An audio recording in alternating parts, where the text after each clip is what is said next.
Yo, welcome back to the GM Podcast. I'm Miller. I'm Gav. And today, we are bringing you guys the GM Podcast 2025 NBA Mock Draft. Better than your favorite experts. Don't know who your experts are. I don't know who guys are watching nowadays. Yeah. But this is going to be the most accurate, but it's going to be what we would do as GMs, and it's also only the lottery. We're not going to the 15th pick and past that because we're not that we don't want it that bad. But first pick, the Dallas Mavericks will select Cooper Flag. Okay. No debate there. And like you said, this front court defense will be absolutely amazing with Lively, Gafford, AD, and Cooper Flag. And let me just say this real quick. I think Cooper Flag is going into a season to where he has the most pressure on him to win, not to play good, but to win of any rookie I've seen in my lifetime, based on the fact that AD after this season, his value is assuredly going to go down because of the health risk, and he's just not going to be as good of a player. I don't think his longevity will be as felt as certain guys that we've seen, KD, LeBron, because he's just that injury-ridden, and he already has games where it seems like he's not even on the court anyway. And then Kyrie Irving is coming back at the end of this year. So you would have to think these older guys and Klay Thompson, they don't have much left in the tank. So if they don't come to perform this season, a lot of it is going to be, okay, how can we get the max out of this with the value that is already had right now, because their value is only going to plummet. So, Cooper, you're going to you're going to have to bring Dallas a championship in their first year for Nico to really, feel the instant gratification of winning after this Luka trade. But Spurs, who do you have the Spurs taking? Yeah, I know a lot of people have this being a trade. Unless it's Giannis, I wouldn't. Even Jaylen Brown, I wouldn't trade for. And the reason I say that is because they're not like Houston or these teams that I feel like is one step away. I think they're 2 or 3 steps away from winning a championship, and they showed no signs of winning basketball yet. Wemby hasn't played in a playoff game. Yes. I think once we see that, then it'll be time to, even if they just have a good first round next year, I think it'll be time then to make a step. But as of right now, I'd take Dylan Harper, high upside. He gives Cade Cunningham and James Harden play style like.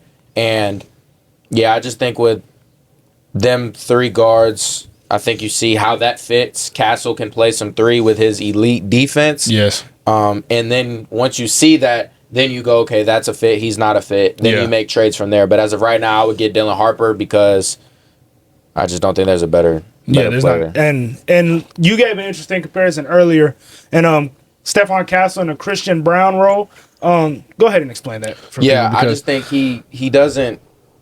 Stephon Castle is Christian Brown like, and he doesn't need the ball in his hands a lot to create. He can get a putback dunk, putback layup, offensive rebound, go guard the best player. Yes. Backdoor cut dunk. Get all of these things where he can get you 15 off just him being out there and playing hard and being smart. Yeah. So I think it's hard to say who wouldn't be a good fit because Dylan Harper has the highest ceiling other than Wemby on this team. Yeah. And then you got De'Aaron Fox, who has proven to be an elite closer, especially in those series against the Warriors when he was in SAC. Yeah. And then obviously Stephon Castle has some Christian Braun in him, some young Shea. Yeah. So like he has some high upside. So I wouldn't make a move on any of these guys yet because I feel like if you make a move now, you're going to look at them when they're on their other team and be like, dang, kind of how the Sacramento Kings are looking at Halliburton right now. Yeah, exactly. So I don't think I would make a move yet. I would keep these young guys together. And the only guy that I think you could possibly get off of, and not this year, but maybe in 2 or 3 years, is maybe Fox because he's a bit older than Wemby and the guards. I think that's very interesting that you even brought that up because the 3-guard lineup, like you said, if you take the 2 finals teams this year, it would match up pretty well. I mean, if you have one of those guys guarding Lou Dort, it's not a mismatch. If you have one of those guys guarding Aaron Nesmith, it's not a mismatch. I mean, these first 3 positions with these 2 finals teams are just guys that can really pick up full court and be hounds all game. So, I love Castle that. is 6'6" and is strong. Like he can guard the 3. Exactly. I think what takes him to the next step, I think if Castle can prove to play the 3 and like it don't even have to be really the 3, it's just positionless in a sense, offensively. But defensively play the 3. I think that sets them up. Because you still got Harrison Barnes, who isn't bad. No. And I think that sets you up to where you're like, and you know how I feel about Chet and Wemby. I don't think either of them are 5s. Yes. So I think that puts you in a position if it's San Antonio Spurs after this year. Okay, we got 1 through 4 set. Absolutely. We might need to get another role-playing small forward. Yeah. And get a true center. Yeah. And after that, I think you're good. And we'll see how Keldon Johnson and Devin Vassell play because I know I've liked what I've seen from them. I think I don't know about Keldon Johnson from a fit standpoint for the long term, but I love Vassell. You do? Okay, that's interesting. Yeah. Third pick. Also, I didn't want to say I would like the fit with Derek Queen and Victor Wembanyama. Problem is, I don't like Derek Queen's value at the number 2 pick. So I wouldn't do that. So if you could possibly trade if he's back, somehow there at 14, take him as well. Oh yeah, and if that happens, if you get Derek Queen and Dylan Harper out of this draft, you won the draft. That's it's as simple as that for me. With the third pick, 76ers, who are they taking in this? Yeah, I have 2 options. I would draft Con Kneppel at number 3 here. And cow. I would trade back as well because I don't think. Okay. I think he'll be there at 7. Yeah. I don't think he'll be there past 7 though, but like I would swap with the Pelicans. Okay. And if not though, I still would if they say no to that, I still draft Con at 3. Yeah. And the reason I do that is because you're in a situation where you have Jared McCain who he's gonna hit shots, he's gonna be good next year, even off the ACL, he's still gonna be fine. Mm-hmm. You have Paul George. Yeah. You have Joel Embiid, you have Maxey. Yeah. Any guy that is other than a catch and shoot, any guy that needs the ball for more than 2 dribbles, he's not going to fit right away. He's going to be in a situation like Reed Shepherd where he just literally, you're going to draft the guy in the lottery, but he can't play this year. Yeah. And that's cool if you want to do that, Sixers, but then trade Embiid and then trade Paul George because it doesn't match up. Yeah. Because when you have these older guys and younger players, you need younger players that can win now. Yeah. And I think Con Kneppel and Jared McCain as your shooting guards because they can shoot and they don't need the ball. They can shoot and they're not short. Yeah. Jared McCain's a little short, but undersized, exactly. Like Con Kneppel at 6'7", it's almost like a higher potential, better Dalton Knecht from last year's draft. Yes. And a more sure pick. Yeah. A safer pick.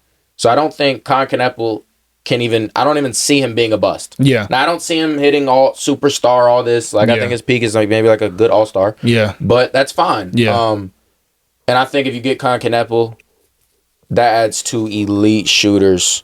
You still have Kelly Oubre. Yeah. Paul George, Kelly Oubre. Like you have a good squad going into next year, and you're looking at if they can be healthy. It's them, the Magic, and the Knicks. And I know they're probably not going to be, but if they're healthy, they could be a favorite. Absolutely. And it's interesting that you said that because I took a little bit of a different perspective, and I'm glad that you said you would trade back because if I'm the Sixers, I would trade back. That would be the number one thing I'll be looking to do.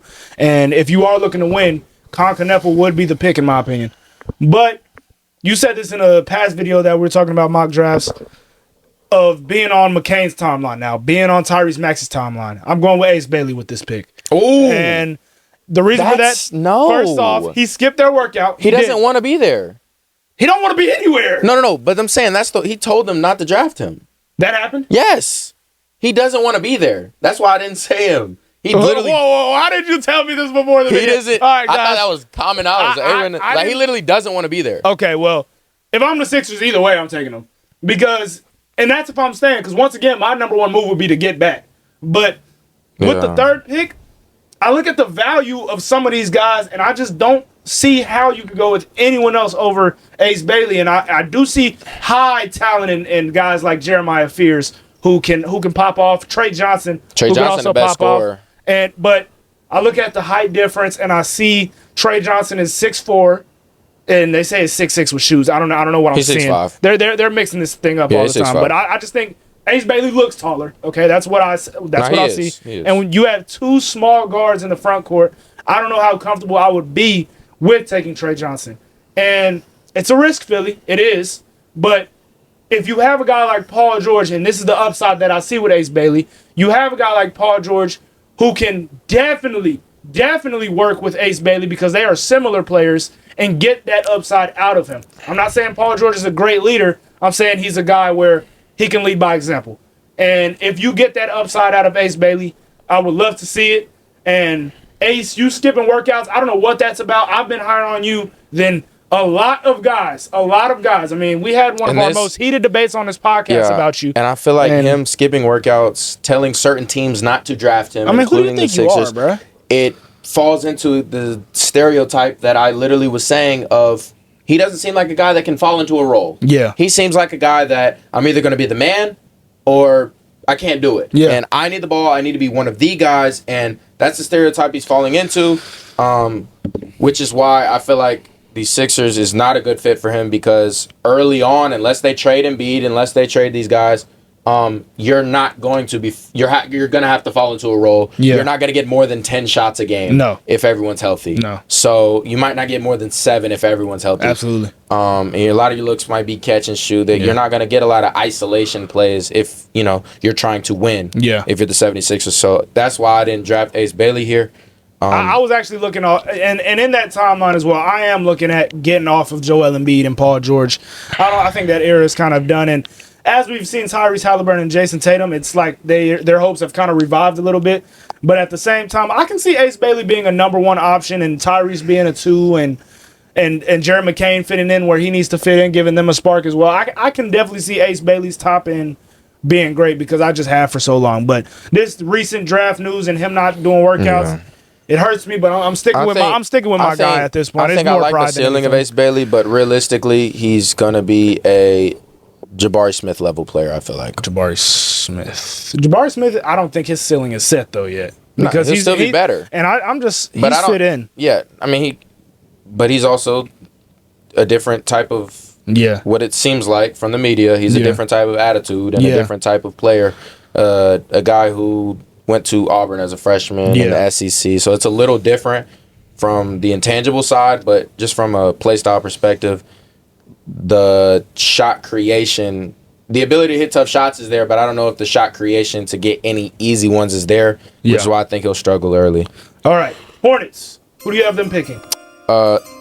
I think you go Trey Johnson here, and the reason I went Trey Johnson is because he's the best scorer in this class. He was the best scorer in the SEC as a freshman. Yeah, and you are not in a position to where you're in win now mode or this is a fit, that is a fit. You're not in that mode yet.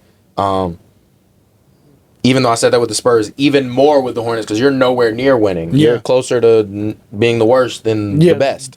So the worst than the 10th worst. Exactly. So I just think that if I'm the Hornets, I'm taking the best scorer here. See how that Brandon Miller going to the 3. I mean, he's 6'8". He could play the 3. LaMelo Ball at the 1. Just see how that works. And because realistically, as good as he is, Trey Mann is not a starting guard yet in this league, at least. And I think his upside of scoring, being the best scorer in this class, I definitely think it's a hit or miss type of player. He can easily not hit, but I think you have to take that risk if you're the Hornets, especially when you get the number 4 pick. You're not in a position to play safe. Yeah. With the 4th pick, I'm not going to go with Trey Johnson.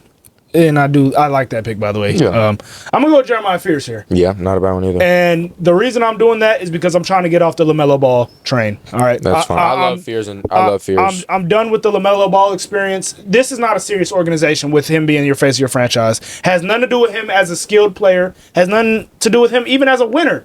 But what he hasn't done since high school is win. Yeah. He's not a winner. Okay. And there are a lot of teams that would like that guy, unfortunately. LaMelo Ball is still a great player. And I mean, if you can afford it, if I'm the Magic, I'm still looking. Absolutely. You're still looking for a point guard. There's a lot of teams that lack high-end shot making and are just good defensively. So I can definitely see LaMelo Ball being a high trade asset. And just restarting with Jeremiah Fears and Brandon Miller and those guys, I think that could be a very high-end talent type of thing. And obviously, with Trey Johnson, LaMelo, and Brandon Miller, you're getting more there.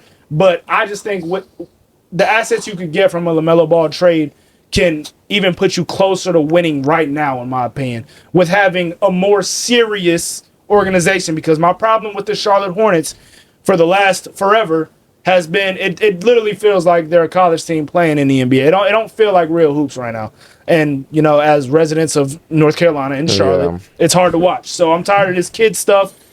Jeremiah Fears is probably the youngest player in this draft. But he's a bucket, and I want to see that happen. So yeah, he's good. Hornets, try to go take Jeremiah Fears and get off the LaMelo Ball experience. All right. Who do you have the Utah Jazz taking? Yeah, and this is where I have Jeremiah Fears. I've seen him. I'm pretty. If I was more certain about a pick other than Cooper Flag and Dylan Harper, this is the one I'm most certain of. Just of what is going to happen. Of what I've seen in a lot of mock drafts. And Jeremiah Fears, it's perfect for the Jazz. They need a point guard. Collier showed you some great signs, but once again, I don't think he has the ceiling and upside that Jeremiah Fears has. So I think Jeremiah Fears is what I've saw in the tournament. Clutch shot making against Kentucky in that last game. Yeah. I like what I'm seeing from Jeremiah Fears, and he can be any league guard in this league. Absolutely.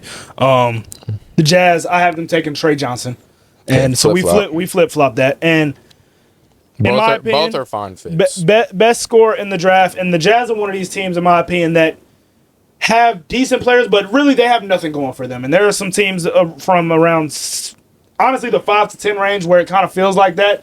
The teams that, because obviously the first 3 teams that got picked in the lottery, they weren't supposed to be there.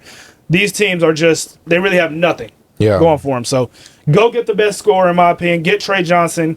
Get a heater in there, and, it's kind of like a Donovan Mitchell type of experiment. It already worked for you recently, so go get Trey Johnson. The Wizards, who do you have them taking?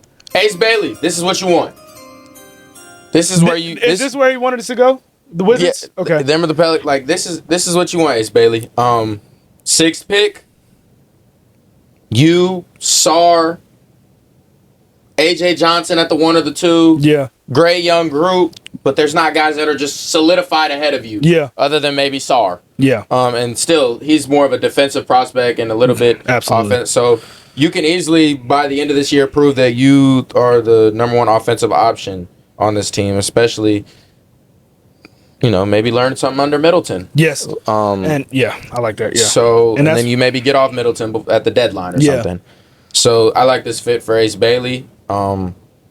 What's crazy? As much as he's telling teams not to draft him, this would be a team that, So in our first mock draft, we actually had that flip flop. So you had the Sixers taking Ace Bailey. I had the Wizards taking Ace Bailey. And you had the Wizards taking another player in that mock draft, and that's why I have them taking Malawak.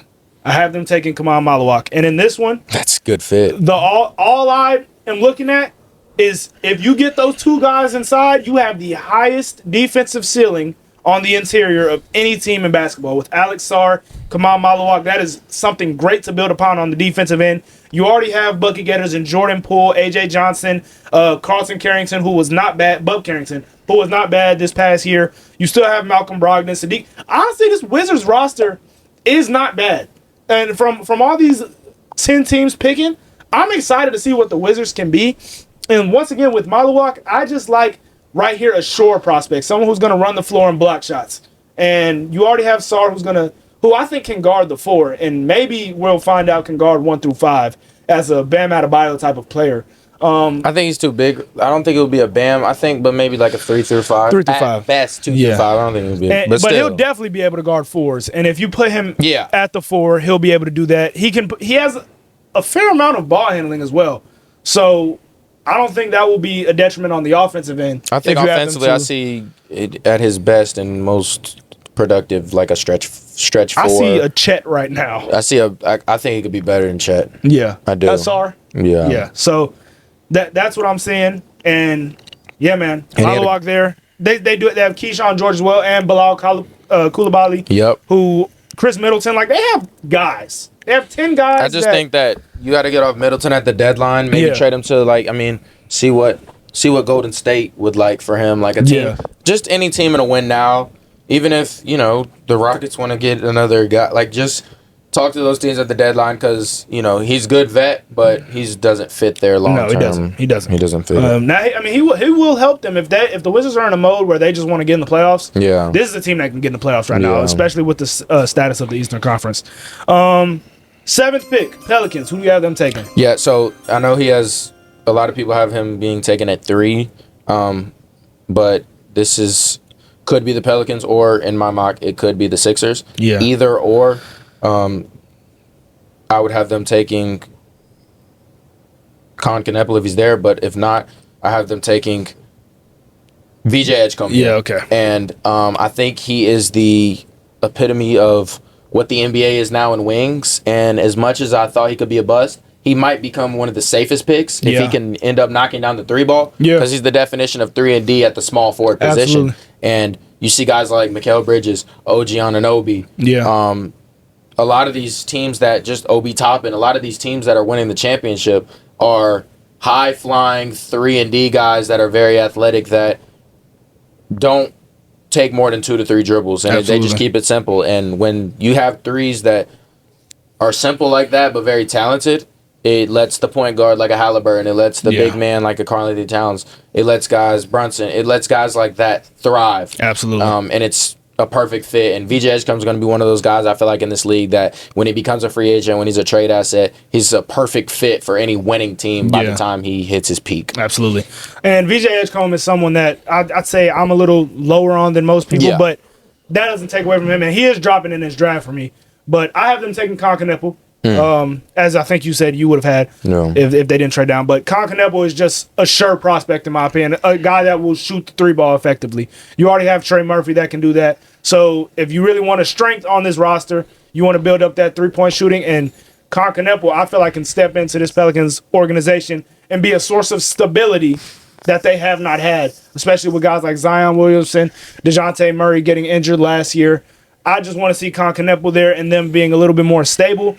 And, maybe they can make this playoff push this year. Probably not. This roster's still not there. They have Herb Jones. That's also a very good wing.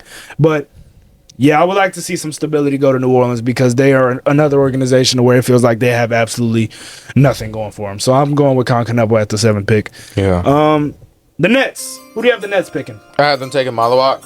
I think you're in a position where you didn't get a high enough draft pick to where you can pick this going to be our star of the franchise. But I think you have to accept fate and go piece by piece. All right, let's go ahead and get our center for the next 10 years. Yeah. Then next year, maybe you get a higher pick and you're worse, and you get a top 5 pick and you can get your guy. But for right now, I'll just take Malawak.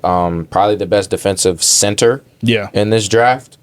He is. The best defensive center in this draft, 7'2". Yeah.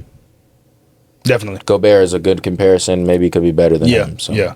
I have the Nets taking Derek Queen. And the reason for that, give him the keys first year. This guy can be Alperin Sengun, very quick in my opinion. I feel like that's a good comp. The body type's very similar. Defensively, they can't slide their feet very well. They'll work on that. But I just think the Nets, looking at their roster, they have literally nothing. I mean, when I was just talking about teams that don't have anything going for them, I think the Nets are the epitome of that. Cameron Johnson is the only guy they talk about on that team, and Claxton, to where they're actually trade assets, and they're not winning basketball players because they're not winning. So, in my opinion, take a big swing here right now because at this point in the draft, like you said, you could go for guys that are sure prospects, but in my opinion, I had Malawak off my board already, and Edgecombe is still on my board, by the way. But in my opinion, it's a big swing for Derek Queen. But you have to take that swing if you're the Brooklyn Nets because you haven't had anything good happen to you for a while. So take Derek Queen, give him the keys off the rip, see what he can do. If you miss, you miss, and you're at the same place you were already at. Yeah. So let's go to the 9th pick, the Raptors. Who do you have the Raptors picking? Yeah, I have them picking Carter Bryant here. Okay. I think with, Ingram, and I think you might have 2 through 3 figured out. I think if you draft Carter Bryant here and he's a safer pick. Yeah. I like that. You're looking at, okay, maybe we need a center, we need a point guard for the future, but I was thinking about that, but the fact that they do have R.J. Barrett, Brandon Ingram, and Scotty Barnes, I felt like that 2 through 4 was kind of taken up. Carter Bryant could be OG Anunoby. Yeah, he definitely could. And OG, I believe, started as a 6-man as well. Yeah. With the Raptors pick, though, I had them taking Igor Denham. And once again, this is what we were doing. Igor Denham is a 6'9" point guard that, in my opinion, the Raptors would very much be able to use because I don't see a lot of play facilitation on this roster. R.J. Barrett, I believe you could take a lot of stress off of him if you just tell him to go score. Yeah. Emmanuel Quickly, another scorer. He's not a point guard. He is a scorer. Brandon Ingram, scorer. So I took what I thought was the best point guard in this draft. Obviously, Kasparas, the dude from Illinois. Yeah. He's also a great point guard coming out this year. But Igor Denham, if you have that length of a lineup with R.J. Barrett, Brandon Ingram, Scotty Barnes, who brings power and length, and Igor Denham, that's a problem that a lot of teams won't be able to deal with. And say if this team was to reach their top end, it would be a team that could guard teams like the Pacers. And another thing I liked with this Igor Denham fit was just the European fit with the coach, right? He'll be able to, I feel like, unlock sides of Igor Denham that other coaches wouldn't be able to unlock in this league. So I like that fit with Igor Denham going to the Raptors. And I don't know, that's a very high ceiling type of pick that it could work pretty good for them. And I love this player more than a lot of other guys. So with the Suns pick, who do you have them taking? Yeah, this is where I have Derek Queen. Okay. Okay. You have a whole bunch of shooting guards. Yeah. If you want them to be at their max potential, put a playmaking big around them. Yes. And let them hoop, man. Yeah. Let them hoop. Let them play make. Yeah. Grayson Allen will be a great fit off of him, hitting him at the post. Maybe some two-man game with Jalen Green getting downhill. See how he develops there. Yeah. Even with Booker, depending on who you want to trade or get rid of. But, yeah, I think Derek Queen's a good fit here. And, yeah, a good fit for the Suns. Yeah. I do like that, by the way. I have the Suns taking Carter Bryant. So I think those were close. It's not bad. Running 3 of the 4, yeah. So I have him running the 3 of the 4, like you said. I just think Carter Bryant is going to be a good freaking basketball player, man. He's going to be able to guard. He's going to be able to shoot at this level. Everything that the prototypical wing involves in this new NBA, I think he has it, and I think he can fit into the Suns greatly. I think with the Suns right now, you want something that is a surefire hit. This is an elite draft class. Absolutely. And I think Carter Bryant can do that for you. Carter Bryant can also improve defensive liabilities that you clearly have had over the past 2 years. So, yeah, man, Carter Bryant to the Suns, I love that fit. It's probably one of my favorite fits in my entire mock draft. But Trailblazers, who do you have them taking? Yeah, so I don't even know if you know this player, but Noah Sengu from Germany. Okay, yeah. I have, troubles with perimeter shooting maybe, but elite defensive player. I didn't think the Trailblazers, unfortunately, they didn't even get a top 10 pick. No. So I didn't know exactly. I think they're too far back in lottery to make a shot for like a star player. I don't think you want to try to get your guy at number 11. Yeah. So I think it's just, kind of draft a good defender, role player, and move on to next year. Maybe you get a better player and kind of accept being bad for another year. Yeah. And I agree with that. And with the Trailblazers, I have VJ Edgecombe finally going off the board. Okay. And it's kind of like the Dalton Connect of last year where everyone thought he was going to go from like 5 to 8. He ended up going 16 or 17. Yeah. VJ Edgecombe to the Trailblazers, it fixes needs that they do have with them not having a 2 and their over consumption of 1s. I think they have Anthony Simons, Sharp, and I feel like they have one other point guard that I'm missing right now. Scoot Henderson, yes. And right now, I don't feel like a point will work for them. They do have DeAndre Ayton over there. They have Denny Abdia, who is a guy that might be really good in the future as a creator. So I think if they take VJ Edgecombe as a guy that could just hit threes and play defense for them, that could be a great fit. And honestly, Trailblazers, if they take VJ Edgecombe, it's like they don't care that they fell to the 11th pick. This is a guy that they might have taken in the top 5 if they were there. Yeah. So I love that fit for them. VJ Edgecombe probably will not fall that far, but I had it falling out. Right. He fell a little bit. So, I got VJ Edgecombe going to the Trailblazers at 11. Yeah. The Bulls. Who do you have the Bulls taking? Yeah, this is where I have Caspers from Illinois being taken. Okay. With his playmaking ability, able to kind of play the 1 and the 2, but I would move Kobe White off ball. Maybe get him some more 3-point attempts, but less, ball dominance from him. I like the fit here. I think he might be your point guard for the future at 6'8". So what are you doing with Giddey?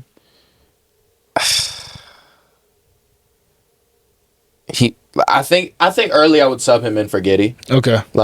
I think early I would sub him in for Giddey. Yeah. But I see a lot of upside from Caspers. I think this is a guy that he's kind of pretty much been 9 through 12 is where he's projected. Yeah. Even maybe going to. Yeah, but I like Caspers from what I saw from him. Shoot true percentage like 60%. Yeah. Elite playmaker. So I would kind of let him and Giddey battle it out on who we're going with for the future because you're not in a position where you can just say Giddey's our guy for the future. I feel like So, I probably wouldn't take him just with Giddey. I think Giddey was actually a better prospect than him coming out. So I would just bet on Giddey for right now. I had the Bulls taking Thomas Sorber from Georgetown. Okay. Center. And the reason I had that is because I watched their playing game and I watched a couple games throughout the season. This is single-handedly one of the worst defensive teams I have ever seen in my life. The 25 Chicago Bulls were horrible. And for them to get a guy that can hold down the paint for years to come, I think that is extremely important for them. They've had a guy like Patrick Williams who has been good on the defensive end, but has given them absolutely nothing offensively. So you have to go get a guy that can really guard on that end and maybe be a lob threat for a guy like Josh Giddey, in my opinion, and Kobe White to feed off of. And they won't look as bad when they have a defensive anchor down there instead of Nikola Vucevic, who the last 5 years and really his entire career has offered nothing on the defensive end. So Thomas Sorber, I feel like, will be a great fit with the Chicago Bulls. Atlanta. Igor Demon from BYU. Okay. I like it. That's my pick here. I'm not sure. I think that the Hawks hit their ceiling with Trae Young, getting them to a conference finals. I think Trae Young's great, but once again, kind of how you talk about Brunson, but even more than Brunson, as a small guard being a number one, he can only control so much of what he can control. Absolutely. And this is a guy that can play off the ball as well. Great with the ball in his hands as well. And I just think I would take Igor here on the simple fact that it might get to a point of Trae Young might have to be a trade asset because it just him being a number one just will never amount to a championship. No. I would keep building with Trae Young right here because I look at the Hawks roster and I'm thoroughly impressed when you guys like Risa Shea, Jalen Johnson, Dyson Daniels, Okongwu. You still have Clint Capella, guys like Karis LeVert, who game to game can give you a spark. Terrence Mann. So this Hawks team isn't horrible. They were obviously a playing team last year, so we'll see where they can go. But I had them taking Colin Murray Boyles right here from South Carolina, a bigger power guy that they do need on that defensive end. I feel like you said, with Trae Young, they already have the shot-making aspect right there. And if Dyson you could just get very good on defense with Dyson Daniels already, it's a world where you're kind of looking at an Orlando Magic situation of this year where you could be a lower-end team who could win games purely off of defense itself. And honestly, that's what you should be doing at this position because you're not going to get, in my opinion, a real heater offensively. So I would take Colin Murray Boyles here. I think he could be good for them. And I don't even think they have a great four. I mean, Jalen Johnson, obviously. But, man, I think he can be very special for them. I think he could be a great backup four for them. They don't have a lot of power on their bench. So, I like them taking Colin Murray with that pick. And then the last pick of our mock draft. The Spurs, again, who do you have them taking with this pick? So I went through a lot of guys. I went through Danny Wolf. I went through a lot of older guys that could come playing right away. And I ended up with Liam McNeely. Look at that. I did too. Okay. I think this is a great fit. You get a catch and shoot guy. He's big enough to possibly play the three as well when we talk about the future. And he probably will, it gets to the point where if Castle can or can't play the three, if if Liam McNeely can play the three, the Spurs, you're looking at, okay, we have 1 through 4 set for the future. And we just need a starting center if we put Wemby at the 4. We need a center, or, even if you want to put Wemby at the 5, we'll say you're one big away from being a contender in this league. And not to even, I didn't even speak about Vassell, Keldon Johnson, Charles Bassey, all these Harrison Barnes, guys that can come off the bench and help you. So I like Liam McNeely as a fit here and kind of a lower ceiling Con Kneppel. I agree with that. And Liam McNeely is just going to be a guy that come in, hit threes right away, be a spark for that offense, and really unlock things that. I mean, looking at that offense in the future, if it's Wemby at his highest end, De'Aaron Fox, Dylan Harper, Stephon Castle, and I'm glad you put that idea in my head because I'm thinking 3 guards wouldn't work, but I do think that 3 guard lineup would be effective. And Liam McNeely also, first off, I think he is a 3. And he's a bigger guy. Like he's a 6'7", 6'8", and he's a big guy. So we'll see what his ceiling could be on the defensive end. I think that's what matters. But as a shooter, he's going to be very effective in this league, and I think he's the definition of a San Antonio Spur, in my opinion. He looks like a Spur. So that's where I had him landing. And this is going to be a great draft. We will probably be doing a live reaction. Whether we can do that on YouTube, whether we do that on Instagram, we'll see. But you guys tune in for that. We'll be posting that reaction as well afterwards. So thank you guys for tuning in. Let us know if you have any disagreements, agreements, guys that you wish you would have been taken in this draft. Facts. But thank you guys for tuning in. Like, comment, subscribe. Peace out.